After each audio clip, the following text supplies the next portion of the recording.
मैं हूं वैदिक ऋषि। हमने इस भूमि का नाम भारत रखा राजा भरत के नाम पर, जो धर्म और साहस के प्रतीक थे। यही नाम आज तक जीवित है। मैं हूं पुराणों का भूगोलविद। हमने भारत को जम्बू द्वीप कहा, जहां जम्बू वृक्षों से भरपूर भूमि थी। प्राचीन काल में पूरी धरती को इसी नाम से विभाजित किया जाता था। मैं हूं आर्य परंपरा का विद्वान। उत्तर से दक्षिण तक फैली इस भूमि को हमने आर्यावर्त कहा। यहाँ धर्म, ज्ञान और संस्कृति का वास था। मैं हूं फारसी यात्री। हमने सिंधु नदी को हिंद कहा और इस भूमि को हिंदुस्तान। यही नाम सदियों तक चलता रहा। मैं हूं यूनानी भूगोलविद। हमने सिंधु नदी को इंडोस कहा और पूरी भूमि को इंडिया। यही नाम ब्रिटिश काल में आधिकारिक बन गया। मैं हूं प्राचीन व्यापारी।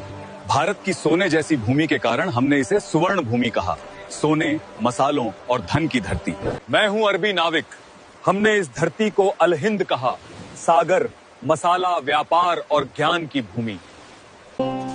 मैं हूं फारसी इतिहासकार।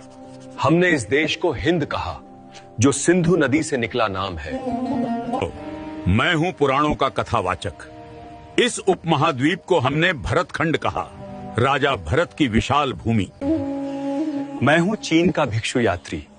हमने भारत को जिहोनगना कहा, ज्ञान और आध्यात्मिकता की भूमि के लिए। मैं हूं प्राचीन चीनी इतिहासकार। हमने भारत को यिंगतू कहा, महान धर्म, संस्कृति और व्यापार की भूमि।